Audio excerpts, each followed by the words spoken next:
सम्पूर्णमा नमस्कार। आज पनि मैले फरक किसिमको भिडियो लिएर आएको छु। आज BBS first इयरको business म्याथको chapter number 10 index नम्बरको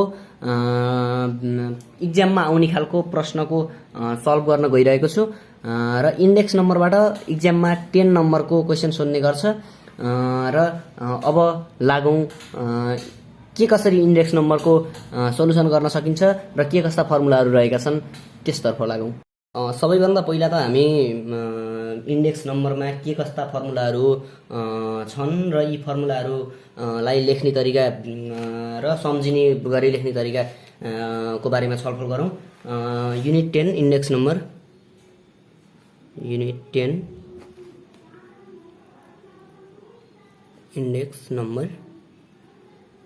यहाँ चाहिँ तीनवटा मेथडहरू छन्। फर्स्ट मेथड के छ भन्दा लास्ट इयर्सको प्राइस इन्डेक्स नम्बर छ फर्स्ट मेथड। सबभन्दा पहिला यसलाई लेखौँ।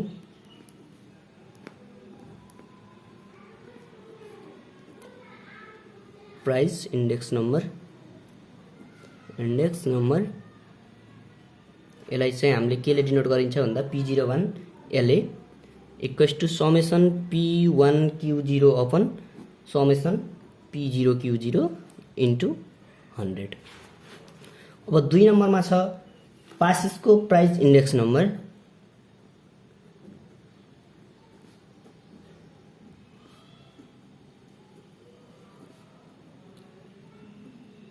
यसलाई चाहिँ हामीले P01 PA भनेर डिनोट गर्ने गर्छौं, जसमा चाहिँ summation P1 Q1 upon summation P0 Q1। यहाँ Q मा 1 आउने बित्तिकै तल पनि 1 आउँछ, यो कुरा बुझ्नुपर्छ हामीले। P मा 1 हुँदा P को 0 हुन्छ इन्टु 100। नम्बर 3 मा छ Fisher's price index number. Fisher's price index number, यसलाई चाहिँ हामीले केले डिनोट गर्छौं त भन्दाखेरि P01 FI Fisher's equals to under root. अब यहाँ हेर्नुस् है, सम्झिनु पर्ने कुरा P01 लास्ट इयर्सको इन्टु P01 पेसियल्सको र इन्टु अन्डर रुट भन्दा बाहिर चाहिँ 100, अन्डर रुट भन्दा बाहिर। अब यसलाई हेर्नुस् इक्वल टु अन्डर रुट। अब पार्शियल्सको फर्मुला के हो त भन्दाखेरि summation P1 Q0 upon summation P0 Q0 अनि into summation P1 Q1 upon summation P0 Q1 into under root भन्दा बाहिरको 100। यो चाहिँ के भयो त फिशर्सको प्राइस इन्डेक्स नम्बर भयो।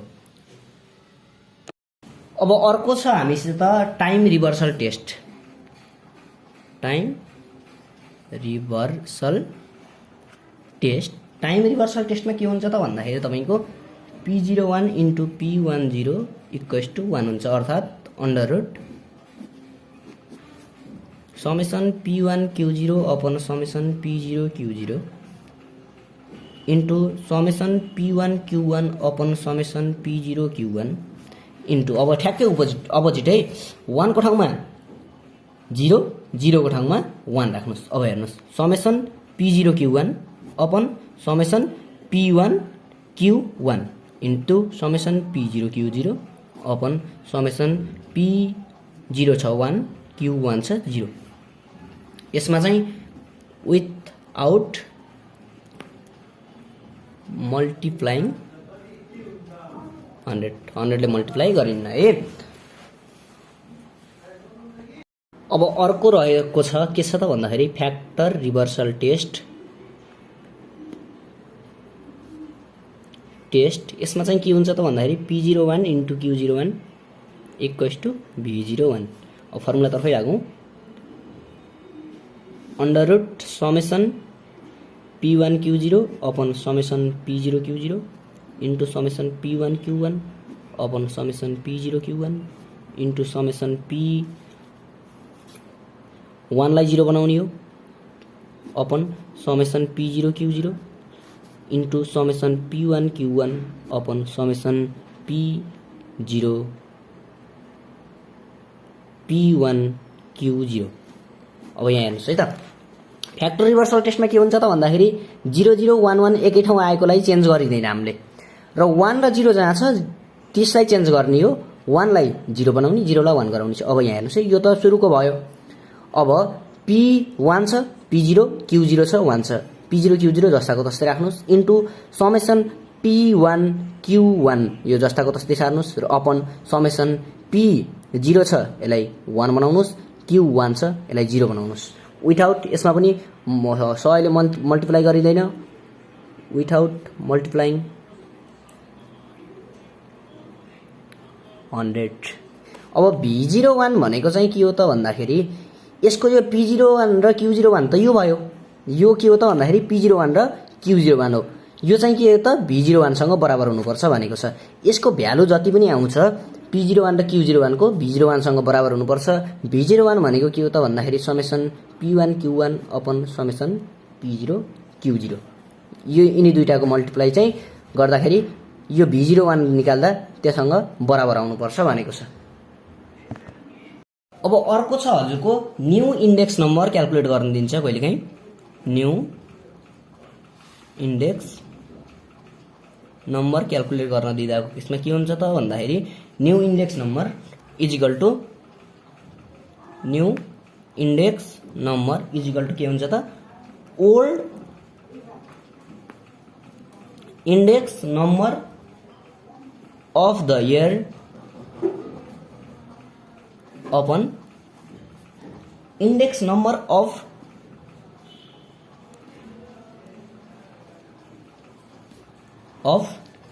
New base year. यो चाहिँ हामीले क्वेशन सल्भ गर्दा बुझ्छौं इन्टु 100। अब त्यसैगरी अर्को छ तपाईको रियल वेजेस निकाल्न दिन्छ। Real wages is equal to के हुन्छ त भन्दाखेरि wages upon price index into 100। अब अर्को छ हजुरको cost of living index number. यो मैक्सिमम सोध्ने question cost of living index number maximum सोध्ने गर्छ यो question. Summation WP upon summation W। यदि तपाईको प्रश्नमा यदि इफ नट गिवन P नदिएको अवस्थामा if not given of P नदिएको केसमा के गर्ने त भन्दाखेरि P0 Q0 दिएको हुन्छ क्वेशनमा, जहाँ P इक्वल्स टु के हुन्छ त भन्दाखेरि P1 अपन Q0 हुन्छ इन्टु 100 हुन्छ। P इक्वल्स टु के भयो त P1 अपन Q0 इन्टु 100, जहाँ WHERE भयो P equals to price, Q equals to quantity,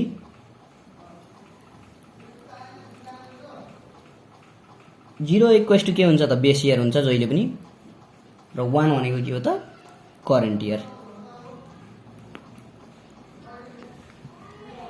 अब अर्को कुरा छ प्रश्नले यदि तपाईलाई suitable index number if the question asks to us for calculate the suitable index number, suitable index number निकाल्न दिएको केसमा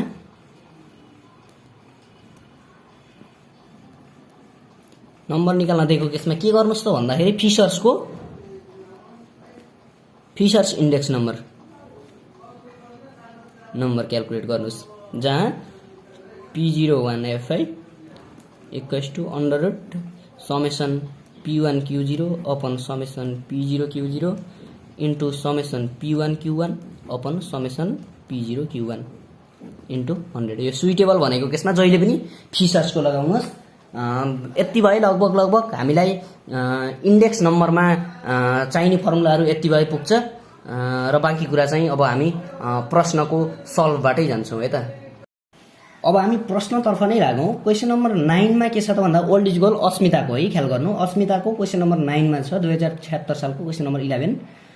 so that Fisher's ideal index number satisfies both time reversal test and factor reversal test from the following information भनेको छ।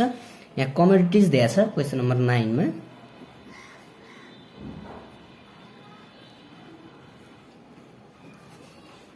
अनि हजुरको 2010 मा यहाँ price, यहाँ एक्सपेन्डिचर दिएको छ, अनि 2012 मा प्राइस दिएको छ, एक्सपेन्डिचर दिएको छ। क्वेसन मात्रै सारेको छु मैले पहिला।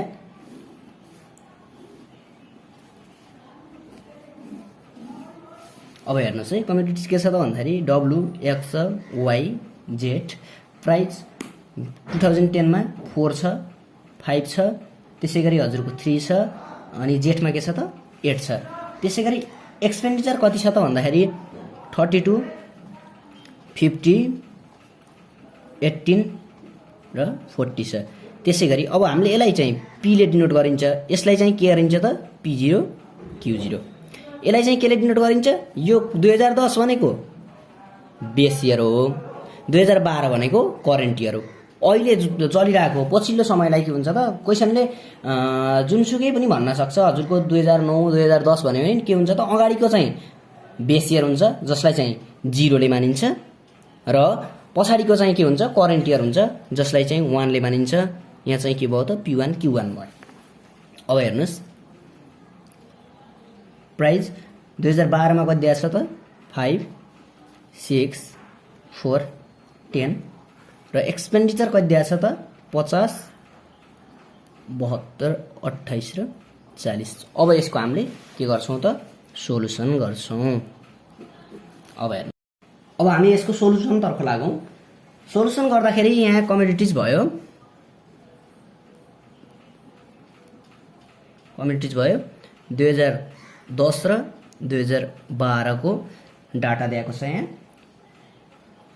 Price P0, expenditure P0 Q0, price P1 2012 को करेन्ट इयर को, एक्सपेन्डिचर करेन्ट इयर को P1 Q1। अब हेर्नुस् यहाँ हजुरले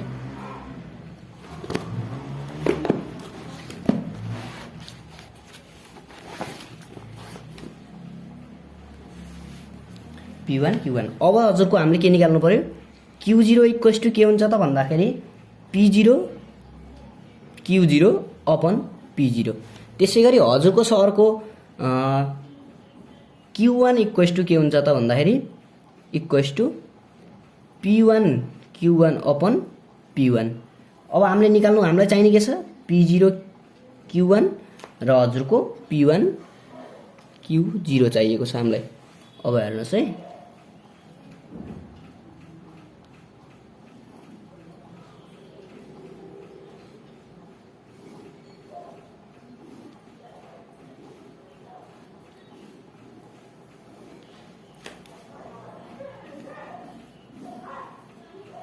यहाँ साँगुरो देखेको छ P1 Q0 लाई।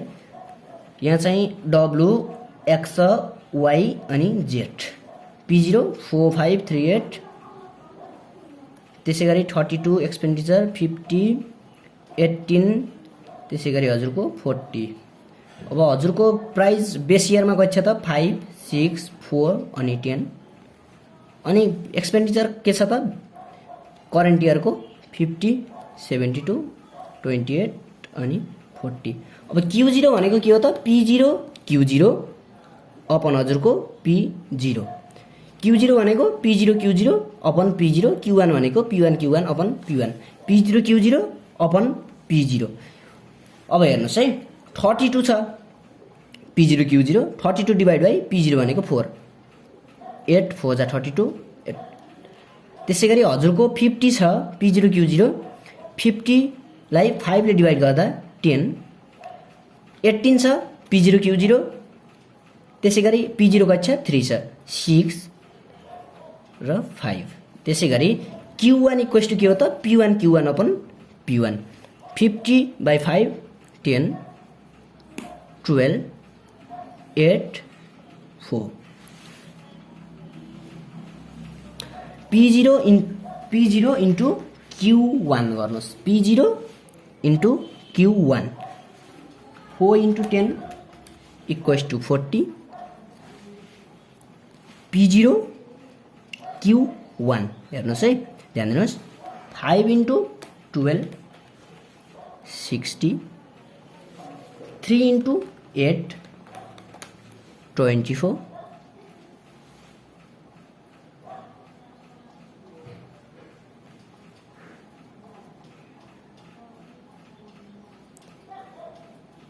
त्यसै गरी हजुरको छ 8 × 4 भनेको 32।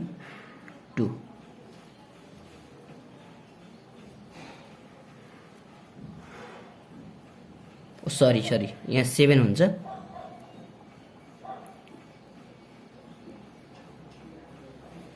7 चौको 28, यहाँ चाहिँ हजुरको कति हुन्छ 21 हुन्छ है। सरी है, यहाँ मिस्टेक भएछ, 21। अब यसै गरी अर्को छ P1Q0,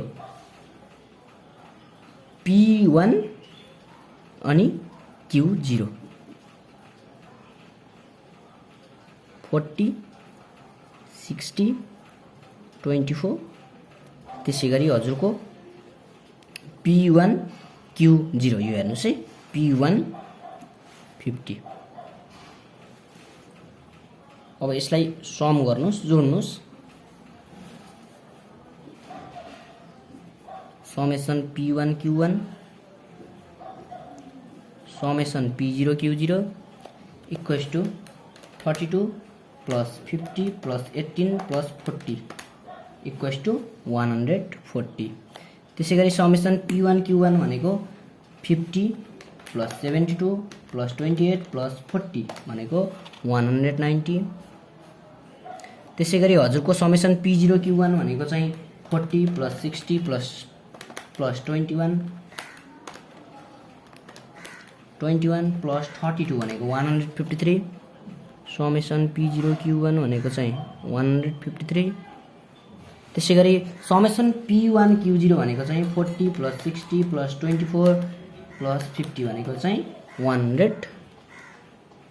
P1Q0 इक्वल्स टू कति भयो त 174 भयो।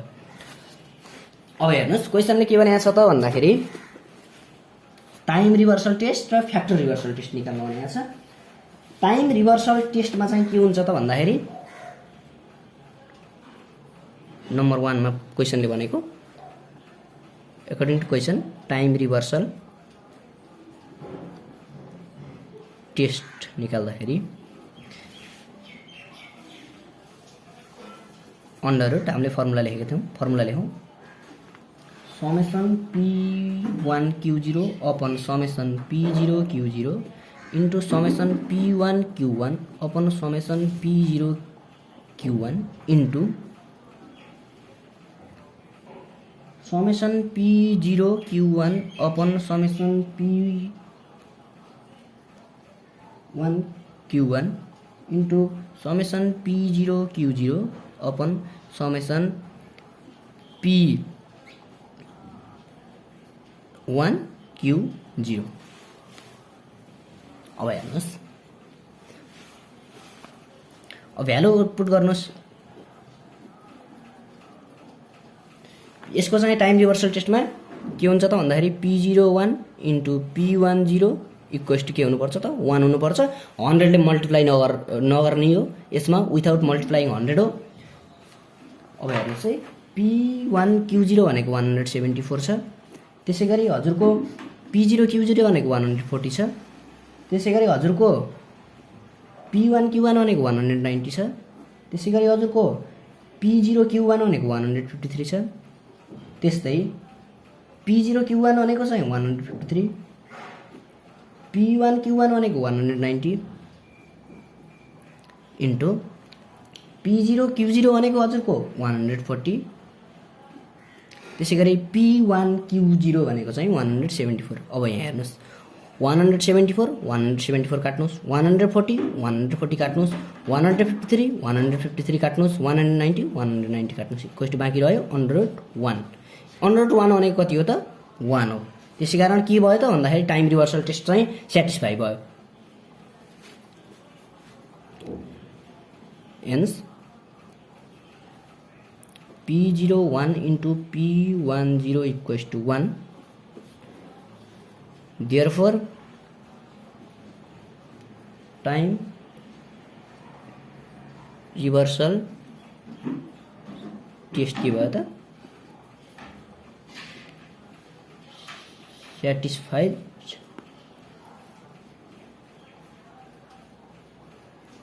with Fisher's ideal index number, ideal index.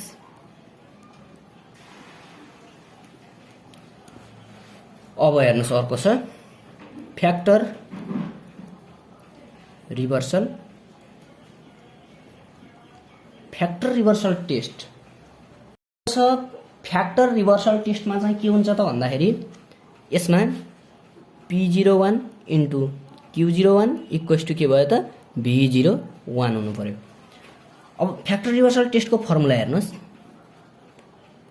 Summation P1 Q0 upon summation P0 Q0 into summation P1 Q1 upon summation P0 Q1 into summation P0 Q1 upon summation P0 Q0।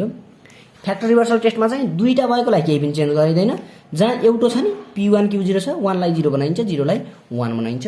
त्यसै गरी summation P1 Q1 double भएकोले जस्ताको तस्तै र summation P1 Q0 without multiplying 100 हो। अब value राख्नुहोस् 100 174 upon 140 into 190 upon 153 into 153 upon 140 into 190 upon 174। अब काटिनेलाई काट्नुहोस्, 174 काट्यो, 153 काट। अब के आएको थियो त रिजल्ट भन्दाखेरि अन्डर रुट 190 बाई 140 को होल स्क्वायर आएको थियो। स्क्वायरले रुट काट्दाखेरि के बाँकी रह्यो त 190 बाई 140। अब हेर्नुहोस् है, अब V01 भनेको के हो त भन्दाखेरि फर्मुला अनुसार V01 भनेको चाहिँ summation P1 Q1 upon summation P0 Q0 हो। अब हामीले सल्भ गर्दै जाँदाखेरि समेसन P1 Q1 कति आएको थियो त, ल हेर्नुहोस् समेसन P1 Q1 भनेको 190 आएको थियो अपन समेसन P0 Q0 कति आएको थियो त 140 आएको थियो। अब हेर्नुहोस् यहाँ फ्याक्टर रिभर्सल टेस्टमा 190 बाई 140 यो भनेको के हो त भन्दाखेरि P01 इन्टु Q01 यो 190 बाई 140 अनि V01 भनेको कति रहेछ त 190 बाई 140। देयरफोर के भयो त भन्दाखेरि तपाईको both time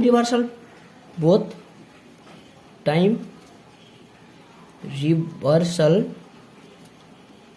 test and factor reversal test are satisfies with Fisher's ideal index number।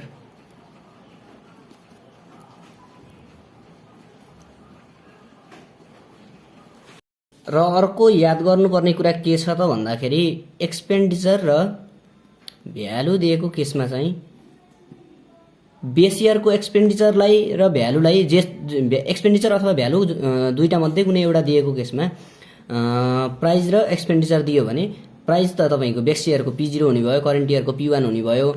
र एक्सपेन्डिचर अथवा भ्यालु दिएको केसमा के हुन्छ त भन्दाखेरि यसलाई Q0 मानिदैन, क्वान्टिटीलाई जस्तो Q0 मानिदैन र एक्सपेन्डिचर र भ्यालुलाई के मानिन्छ त भन्दाखेरि बेस इयरकोलाई P0 Q0 मानिन्छ भने करेन्ट इयरकोलाई P1 Q1 मानिन्छ। र हामीले Q1 क्याल्कुलेट गर्दा चाहिँ अगाडि पनि भनेको छु मैले प्रश्नको सल्भ गर्दाखेरि Q0 क्याल्कुलेट गर्दा हजुरको समेस के हुन्छ त भन्दाखेरि P0 Q0 अपन P0 हुन्छ। त्यसै गरी Q1 क्याल्कुलेट गर्दा के हुन्छ त भन्दाखेरि P1 Q1 अपन P1 हुन्छ। यसरी क्याल्कुलेट गरिन्छ Q1 र P1 गर्नको लागि। र सम्झिनु पर्ने कुरा के त भन्दाखेरि एक्सपेन्डिचर र भ्यालु आएको केसमा के गरिन्छ त भन्दाखेरि बेस इयरकोलाई P0 Q0 मानिन्छ र करेन्ट इयरकोलाई P1 Q1 मानिन्छ। आशा गरेको छु यो भिडियोले पक्कै पनि तपाईहरुको एक्जाम प्रिपरेसनको लागि केही सहयोग गर्नेछ र यस्तै किसिमका भिडियोहरू हेर्नको लागि हाम्रो युथ स्टार नेपाल युट्युब च्यानललाई सब्स्क्राइब गर्नुहोला। साथै यो भिडियो कस्तो लाग्छ सल्लाह सुझाव प्रतिक्रियाको लागि कमेन्ट बक्स खाली छ, कमेन्टमा गएर सल्लाह सुझाव प्रतिक्रिया दिनुहोला। साथसाथै लाइक र शेयर पनि गर्न नभुल्नुहोला।